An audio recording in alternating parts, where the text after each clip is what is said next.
Welcome back. In this third and final video of our series for this week, we are going to look at how we work with that MySQL data that we just created in a table and use it in our PHP, because it doesn't do us a whole lot of good to just sit there in that table. So this week, I'm just going to have you pull up the data so we can see it. Next week and after, and as we move into more in-depth pieces of working with MySQL and into our final project of the semester, we're going to look at some different ways. But for right now, it's not really any fun for you to just get that table created and then what do you do with it? So we're going to look at how do we access our database using PHP and how do we pull up some information with it. So what we need to do is go into the web editor of your choice. So whether it's Dreamweaver or in my case, I'm going to go use Text Wrangler. So I'm just going to go open that up. It's blank, so I'm just going to do File New. I just want to save it right away so that I get the PHP color coding. I do need to give this a name. I'm going to call it DB Connect, and you're going to see why in a moment. So I recommend that you call this one like Connect or Connection or a DB Connection, which is Database Connect. We're going to hit Save. And because I was messing around with this earlier, I get replace. You will not have that. Okay, so it's an open blank document. So I'm going to open up my PHP right from the get-go. And then I'm just going to go a few spaces and I'm going to close it so that I know that it's there. So what I need to do is create a few variables right off the bat. And what this page is going to do is it's actually connecting us into our database itself. And we're going to be able to use this file over and over again. So once you get it working, we can keep reusing this. So the first thing I'm going to do is create my variables. And the first one is going to be, I'm going to call it DB host name, because that'll be for our DB host. Unlike when you were setting up the MySQL Workbench application and connecting in, there you use the IP string. This is a little bit different, because now when we're accessing it through PHP, GoDaddy uses what's referred to as local host. And this is actually really common amongst web hosting companies, that if the database server happens to be on the same server as the website, then it's just referred to as localhost, and you don't have to put in the IP address. It's often best if you're using some sort of hosting service to check what it is, because sometimes it can be different. So we're just going to put in localhost, and notice it's in quotation marks, and we have our semicolon. So now we're going to create our second one, and this one will be our database username. And remember, this is the username that I assigned you for logging into your database. So this is not the database name itself. This is your username. And the final one, which is, if you haven't guessed already, it's our password. And this one I'm not going to let you see because it's going to get all fuzzed out. All right, my password is in place. That last one is done. So now what we need to do is one little thing where we actually are going to create a variable that's going to call a predefined PHP function. So I'm going to call this variable, I'm just going to call it con for connect. And this one here's the function, and it's MySQL _ connect. And we're going to have a few of these particular types of predefined functions. So we need to then, just as we learned last week, when we can pass variables into functions. So this case, we're going to pass our DB hostname, our DB username, and our DB password. Basically what this means is that as we move forward, whenever we use this MySQL connect statement, it's going to allow us to pass these particular variables over to log in. And so it needs to have this login connection. So this is what we need for this. So you can go ahead and save this file and open a new one. I am going to save this one also right away. This one, because it's going to go with that test database, I'm just going to call this one, well, actually, let's not call it test. We'll call this one like book list. And again, it's a PHP file, and I'm going to click save. Now there's going to be a number of things in here that I am not going to go in super depth on what they are, and they're going to be things that you can just type what you see and use them, and I'll explain in general what they mean, and then you'll know how to use them and apply them. Again, the book and online will have more information on this. First thing we're going to do, just like before, we're going to open up our PHP, and then I'm going to go and close our PHP so that I know that it's taken care of. We're all familiar with an element called the include, because we've been using those, right? Where we include a header and a footer. Well, there's another PHP function that's very similar to the include that this one is called require once. And what it means is exactly what its name says. It requires it once. So as the page loads, it will only pull this file in once. So we're going to type that in. And what we're going to do is it's going to actually then pull in that dbconnect file that we just created. So this needs to be named exactly what your file was named. So require once dbconnect, and you can see on my left-hand side, it's called dbconnect.php. So that's what has to be in here. It needs to match. So now we're saying, go ahead and do that. The other thing that we need to do now is we're gonna repeat that connect file. So you can go ahead and just copy it. I'm gonna type it in again, and it's MySQL connect, and then we put our names in here. So we have DB hostname, DB username, and DB password. So what this is saying is it is going to go out, make sure it's a semicolon. So it's saying require once, so it's going to go access this file, and then it's saying pass these variables in. So it's saying, hey, go log in. And the next thing we're going to do is a little thing that says, hey, you know what, if this doesn't work, tell us. So we're going to type up an if statement. And so this one, if, and if you remember, the exclamation mark basically means not, or the opposite of. There's that con for connect, so there's our variable. So it says if there is no connection, basically, die. I know it sounds really brutal, but this is a PHP command. It's also very common with a lot of other programming languages. But what it's basically saying is if it can't make that connection, kill the connection. And then, so you're going to see this if statement's a little bit different than some of the others. Then we're just going to say unable to connect to MySQL. This is going to display, and then we're going to concatenate, and it's just going to pull up another function called MySQL error, and it's going to pull up kind of a standard MySQL error message, and then we need to close that other parenthesis, and we need to close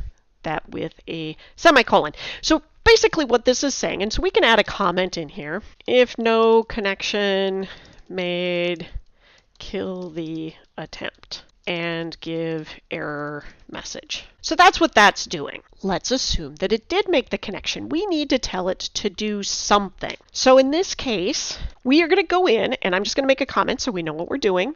We have to tell it what database to select. It's not going to automatically know to select the one that belongs to your login. I can't type here and talk. So let's see. We need to select the database. And that command is done with another predefined PHP function called MySQL. You'll notice they all start with MySQL. Select DB, select database. And you're going to look for the one that has your name, and it's going to be in quotes. So mine is Isaacson-DB. And again, we're going to say, if you can't find it, die. We're going to give that same quote. So I'm just going to copy this up here. So copy, paste, and unable. I'm going to change this to select database. So now it's going to say unable to select database. There's my MySQL error. So now it's looking for the database. Now I have to go and pull that information that I want. So I'm going to go on to the next row. I'm going to give another comment. Now we've selected the database. Now we're going to pull the information from the database.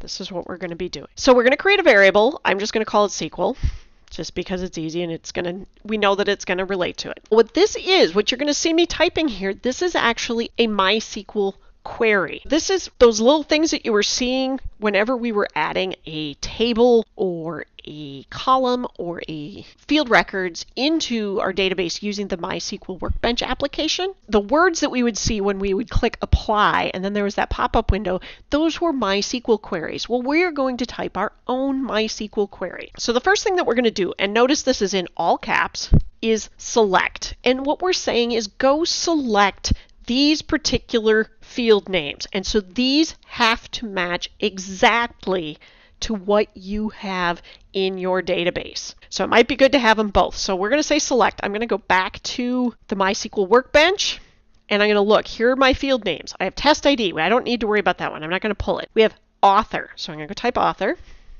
And notice it's all lowercase because that's the way I typed it. And we're going to separate them with a comma. Title. And the last one is price. And notice these are all lowercase. Now we have to say from. We have to tell it where to get it, because obviously a database can consist of multiple tables. Right now ours just consists of one. So I'm just going to say select author, title, and price from, and then I have to say what table it's called. And so I got to go back, and this one's called test_table. And that is the end of that command. That is the part that's going to say, hey, go get that information. But that doesn't do us any good if we can't display it. So what we need to do is we're going to create another variable that takes advantage of yet another predefined function called MySQL query, saying, hey, go in and actually query what I just said up above in this variable called MySQL. Like everything else that we've done, you're going to see a common trait here. We're going to now make an if, saying if there's no result, so the command that we use right up here, if there is no result, then I'm just going to put that here, then die, and it's going to be the same kind of thing. So database access failed. And it's basically saying it couldn't find the information there, and then we're going to use our same little concatenation and an error message. So I'm just going to go copy that from up above. And don't forget to put your semicolon at the end of that line, and that's the end of our if statement. Now we need to display this. Okay, so that's kind of this is now the last part. This is the cool part, and if it all works, we get to see what we're doing. We are going to use a while loop.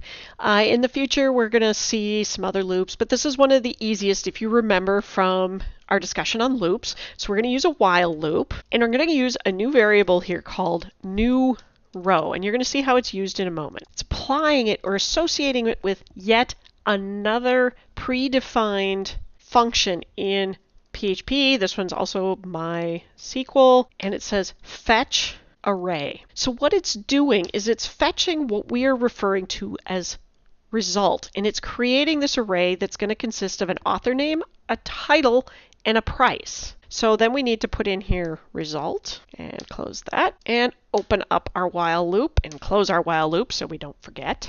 In here, we're going to echo stuff. So I'm going to go in and echo, put our quotation marks. I'm going to echo, let's open up a paragraph. Let's make this strong because we want to do this. I'm going to say author name, and we're going to close that tag.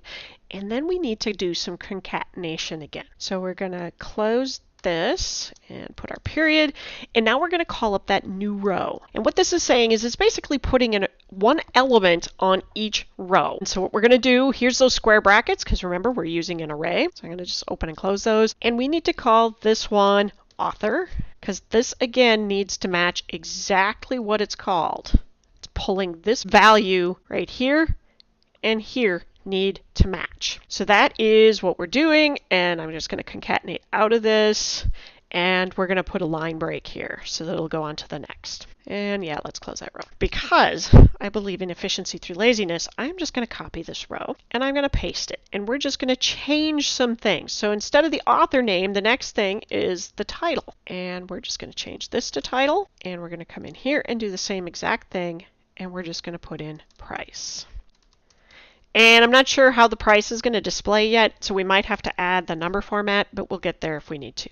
And instead of a line break at the end of this one, I'm going to close the paragraph.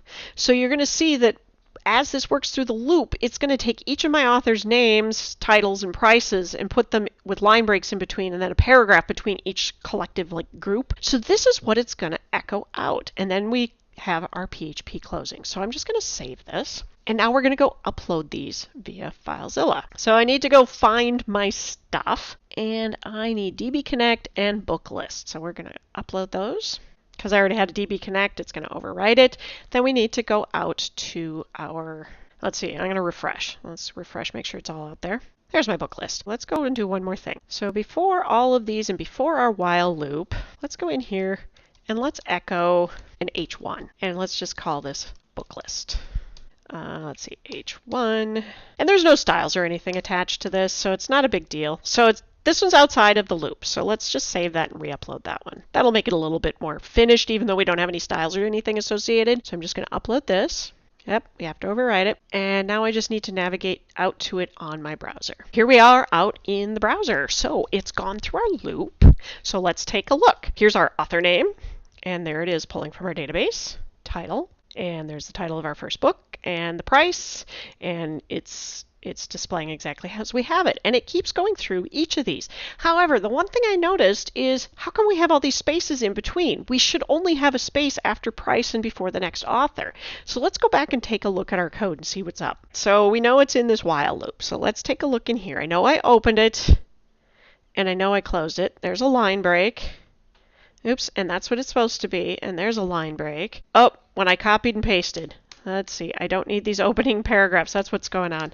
Okay, let's save that and re-upload. So we're going to re-upload. Let's go back out to our browser and hit refresh. Oh, there we go. There's our nice little clusters that I was looking for. So that is the data that we're actually pulling out of our database. So we're actually using variables that come out of our database and not just hard-coded ones that we're putting in. So that's how we're going to be doing something very similar for our lab. So this should give you an idea of how to do that. You're going to be building a table and you're going to be pulling information from it. I think this is pretty cool. Without further ado, I wish you luck and enjoy working on this week's lab. Thanks.